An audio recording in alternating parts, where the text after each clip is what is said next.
नमस्कार दर्शकों, मैं हूं भगवती प्रसाद पुरोहित एडवोकेट और आप देख रहे हैं यूट्यूब का कानूनी ज्ञान चैनल। दर्शकों, यदि आपने अभी तक हमारे चैनल को सब्सक्राइब नहीं किया है तो अभी चैनल को सब्सक्राइब कर लीजिए और बेल आइकन को प्रेस कर दीजिए ताकि विधि की जानकारी की नोटिफिकेशन सबसे पहले आप तक पहुँच पाए। तो आइए वीडियो को शुरू करते हैं। दर्शकों, आज का बहुत ही महत्वपूर्ण विषय है कि हिंदू उत्तराधिकार अधिनियम 1956 की धारा 3 अनुसार पूर्ण रक्त, अर्ध रक्त, एकोदर रक्त की क्या परिभाषा दी गई है और इनमें क्या अंतर है। बड़ा ही रोचक विषय है दर्शकों, तो वीडियो को आप अंत तक देखें। दर्शकों, सामान्य भाषा में या अपनी बोलचाल की भाषा में हम इसको इस प्रकार से समझ सकते हैं कि सौतेली माता या सौतेले पिता किसे कहते हैं, और यदि सौतेली माता या सौतेले पिता की मृत्यु हो जाती है तो उनकी मृत्यु के पश्चात उनकी संपत्तियों का निपटारा किस प्रकार से हो सकता है, अर्थात उनकी संपत्तियां किन लोगों में विभाजित होगी, तो इसी पर हम चर्चा करेंगे इस वीडियो में। तो सबसे पहला जो आता है वो होता है पूर्ण रक्त। पूर्ण रक्त को हम अंग्रेजी में फुल ब्लड भी कहते हैं या फिर हम अपनी सामान्य भाषा में सगा भाई या सगी बहन या सगे भाई या सगी बहन भी कह सकते हैं। तो पूर्ण रक्त को विधि में जो परिभाषित किया है उसको इस प्रकार किया है कि कोई भी दो व्यक्ति एक दूसरे से पूर्ण रक्त द्वारा संबंधित कहे जाते हैं जबकि वे एक ही पूर्वज से उसकी एक ही पत्नी द्वारा अवजनित हुए हो, अर्थात एक ही जो पुरुष है उससे और एक ही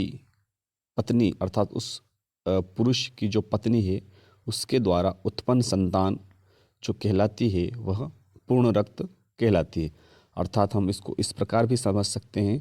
कि जो सगे भाई बहन जो रहते हैं उनको हम पूर्ण रक्त कह सकते हैं। दर्शकों, इसी बात को हम इस वंशावली के माध्यम से समझ लेते हैं। देखिए, यहाँ पर हमने सबसे ऊपर जो लिखा है पूर्ण रक्त लिखा है, उसके बाद में हमने जो लिखा है यहाँ पर ए पति बी पत्नी, अर्थात ए एक पुरुष है, बी एक स्त्री है, और ए और बी दोनों से जो संतानें उत्पन्न हुई है वे सी पुत्र के रूप में, डी पुत्री के रूप में और ई पुत्र के रूप में। अब यहाँ हमें यह समझना है कि सी डी और ई का जो आपस में संबंध है वह पूर्ण रक्त का संबंध है, अर्थात हम इसको इस प्रकार भी समझ सकते हैं कि सी डी और ई जो है वे सगे भाई बहन हैं, क्योंकि तीनों की जो माता है बी है और तीनों के जो पिता है वे ए है। तो इस प्रकार हम इसको समझ सकते हैं कि इसको पूर्ण रक्त का संबंध माना जाता है। किसके लिए? सी डी और ई के लिए यहाँ पर पूर्ण रक्त का संबंध है। देखिए, इसको हम उत्तराधिकार के रूप में कैसे समझेंगे कि यदि ए जो पति है अर्थात पुरुष है उसके नाम पर कोई संपत्ति है और यदि उसकी मृत्यु हो जाती है तो ऐसी स्थिति में जो संपत्ति रहेगी ए की वह बी सी डी और ई को प्राप्त हो जाएगी, अर्थात ए के जो वारिस होंगे उस स्थिति में बी सी डी और ई माने जाएंगे। लेकिन यदि ए की भी मृत्यु हो जाती है और बी के नाम पर यदि कोई संपत्ति है तो उस संपत्ति को किस प्रकार से विभाजित किया जाएगा, तो बी की जो संपत्ति रहेगी बी की मृत्यु के पश्चात वह पुत्र सी, पुत्री डी और पुत्र ई के मध्य में विभाजित की जाएगी, अर्थात बी की संपत्ति के बी की मृत्यु के पश्चात उसके जो उत्तराधिकारी रहेंगे वे सी डी और ई माने जाएंगे, क्योंकि ये बी से और ए से उत्पन्न संतानें हैं और इनका जो संबंध है अर्थात सी डी और ई का जो संबंध है वह आपस में सगे भाई बहन का संबंध है और इसको ही हिंदू उत्तराधिकार अधिनियम अनुसार पूर्ण रक्त का संबंध माना जाता है। और जो पूर्ण रक्त का संबंध जो माना जाता है इन लोगों को ही हिंदू उत्तराधिकार अधिनियम अनुसार सबसे प्रथम वरीयता उत्तराधिकार अनुसार दी गई है। हिंदू उत्तराधिकार अधिनियम अनुसार दूसरा जो संबंध आता है वह संबंध अर्ध रक्त अर्थात हाफ ब्लड का कहलाता है, जिसे हम सामान्य बोलचाल की भाषा में सौतेला भाई या सौतेली बहन भी कह सकते हैं, या सौतेले भाई बहन भी हम कह सकते हैं। तो इसको जो हिंदू उत्तराधिकार अधिनियम की धारा 3 अनुसार जो परिभाषित किया है वह इस प्रकार है कि दो व्यक्ति एक दूसरे से अर्ध रक्त द्वारा संबंधित कहे जाते हैं, जबकि वे एक ही पूर्वज से अर्थात पिता से, किंतु उसकी भिन्न पत्नियों द्वारा अवजनित हुए हो। अर्थात जब किसी एक ही पति से लेकिन अलग अलग पत्नियों से जो संतानें उत्पन्न होती है, उनका आपस में जो संबंध होता है वह अर्ध रक्त का संबंध हिंदू उत्तराधिकार अधिनियम अनुसार कहलाता है। तो दर्शकों, अब हम अर्ध रक्त को भी इस वंशावली अर्थात वंश वृक्ष के माध्यम से समझ लेते हैं। देखिए, यहाँ पर ए हमने उल्लेखित किया है जो कि एक पुरुष है, और ए जो है वह अपना पहला विवाह बी के साथ में करता है। ए को बी से दो संतान उत्पन्न होती है, डी और एफ। यहाँ पर ए फिर कुछ दिनों बाद सी से विवाह कर लेता है, तो ए की दूसरी पत्नी जो है वह सी है, और सी से भी ए को दो संतानें उत्पन्न होती है, ई पुत्र और जी पुत्र। तो अब हम यहाँ पर इस चीज़ को जानेंगे कि जब ए की मृत्यु हो जाती है तो उस स्थिति में ए की जो संपत्ति है वह उसके जो इसमें नीचे दिए गए वारिस जो है इनके बीच में विभाजित होगी। दर्शकों, पत्नियों के रूप में कुछ अलग व्यवस्था दी गई है, उसके बाद बारे में हम अगले वीडियो में बात करेंगे, लेकिन यहाँ पर हम पुत्रों के बारे में ही बात करेंगे। यहाँ पर दर्शकों, जो ए और बी और सी के जो चार पुत्र यहाँ लिखे हुए डी, एफ, ई और जी, तो इसमें डी और एफ का जो संबंध है वह पूर्ण रक्त का है आपस में, और ई और जी का जो आपस में जो संबंध है वह भी पूर्ण रक्त का है। लेकिन डी एफ का दोनों का और ई जी इनका आपस में जो संबंध है यह अर्ध रक्त का संबंध माना जाता है। इसको हम अपनी सामान्य भाषा में सौतेले भाई भी कह सकते हैं। तो दर्शकों, यहाँ पर हम उत्तराधिकारी के बारे में जब जानेंगे तो यहाँ पर हम देखेंगे कि बी जो है, बी की जब मृत्यु होती है तो बी की मृत्यु के बाद में यदि बी के नाम पर कोई संपत्ति है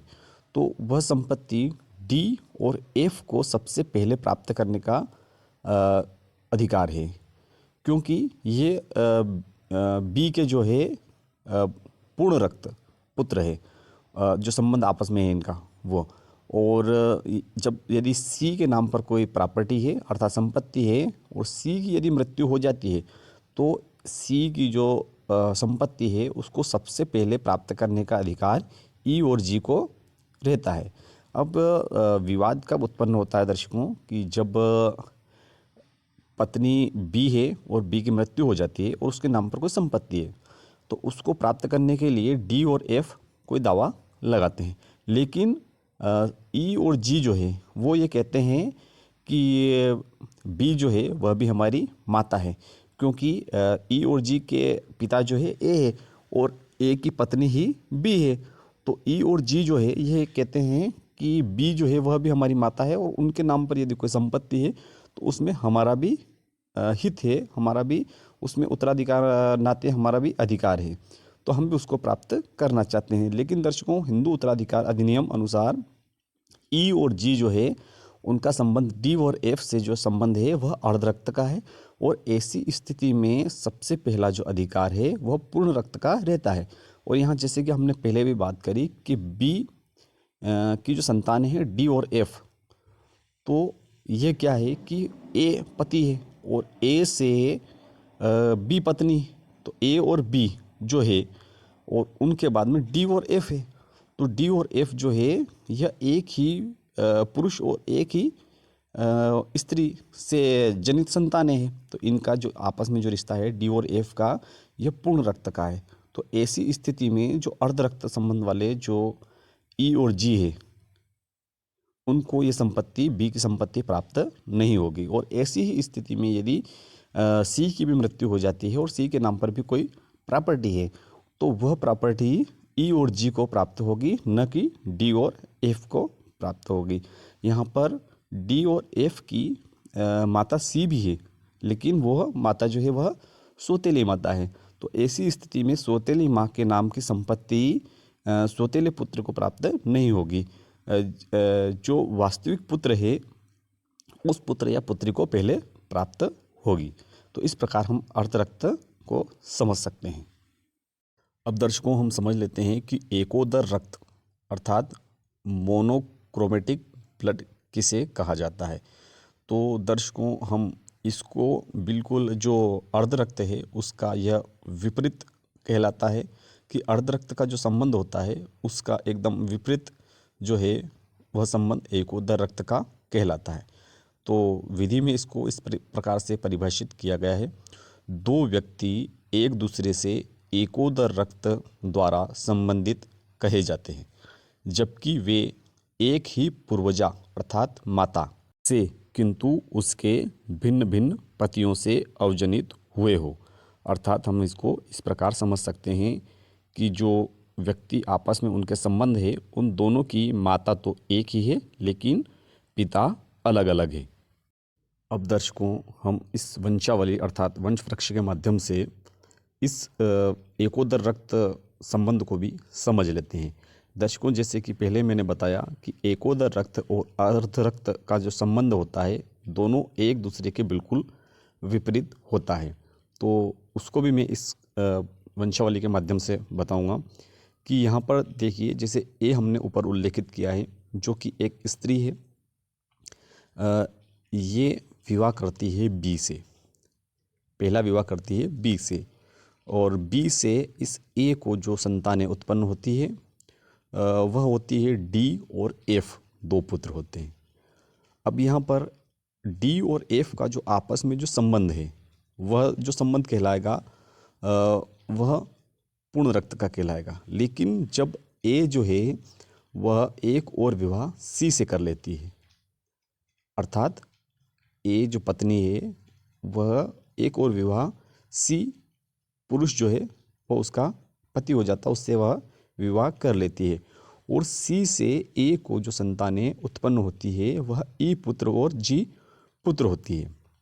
अब ऐसी स्थिति में बी से उत्पन्न संतानें और सी से उत्पन्न संतानें दोनों का आपस में जो संबंध होगा, क्योंकि यहाँ पर महिला जो है वह डबल विवाह करती है और जब वह डबल विवाह करती है अर्थात दूसरा विवाह कर लेती है तो दोनों पतियों से जो संतानें उत्पन्न होती है तो उन दोनों पतियों से उत्पन्न संतानों का आपस में जो संबंध कहलाता है वह एकोदर रक्त का संबंध कहलाता है। अब यहाँ पर हम उत्तराधिकार के संबंध में हम बात करेंगे कि जब यहाँ पर यदि बी की मृत्यु हो जाती है और बी के नाम पर कोई प्रॉपर्टी रहती है तो बी की प्रॉपर्टी जो है उसको सबसे पहले प्राप्त करने का अधिकार जो रहता है वह डी और एफ जो पुत्र है उनको रहता है। और जब सी की मृत्यु हो जाती है और सी के नाम पर यदि कोई प्रॉपर्टी है तो उसको प्राप्त करने का सबसे पहला अधिकार जो रहता है वह ई और जी का रहता है। अब यदि बी की मृत्यु के बाद में ई और जी जो है ये कहते हैं कि इनकी माता ए है और ए के पति जो है वह बी है, तो इस प्रकार यदि ई और जी ये कहें कि ये बी जो है ये इनके पिता है तो ऐसी स्थिति में इनकी जो बात है वह मान्य नहीं की जाएगी, क्योंकि इनके जो पिता है वह सी है। माँ एक हो सकती है लेकिन पिता जो है वो दोनों के डी एफ और ई जी इनके पिता अलग अलग हैं। तो ऐसी स्थिति में बी की संपत्ति जो है वह सबसे पहले प्राप्त करने का अधिकार डी और एफ को रहेगा, न कि ई और जी को रहेगा। इसी प्रकार सी की मृत्यु के बाद जो सी की प्रॉपर्टी जो रहेगी उसको यदि डी और एफ क्लेम करते हैं ये कहकर कि डी और एफ की माता जो है वह ए है और ए के पति जो है वह सी है, और इस प्रकार से सी जो है डी और एफ के पिता कहलाते हैं। तो यह जो है उनकी बात है, इसको मान्यता नहीं दी जाती है हिंदू उत्तराधिकार अधिनियम अनुसार, क्योंकि डी और एफ के जो प्राकृतिक पिता जो है वह बी है, और सी जो है ये ई और जी के पिता है। तो ऐसी स्थिति में सी की मृत्यु के पश्चात सी की जो संपत्ति अर्थात प्रॉपर्टी जो है वह ई और जी को प्राप्त होगी। तो दर्शकों, कैसा लगा आज का वीडियो कमेंट कर जरूर बताएं। अच्छा लगा हो तो लाइक करें, और यदि उपयोगी है तो अधिक से अधिक लोगों तक इस वीडियो को शेयर करें। फिर मिलते हैं अगले वीडियो में नई कानूनी जानकारी के साथ में। तब तक के लिए जय हिंद, जय भारत।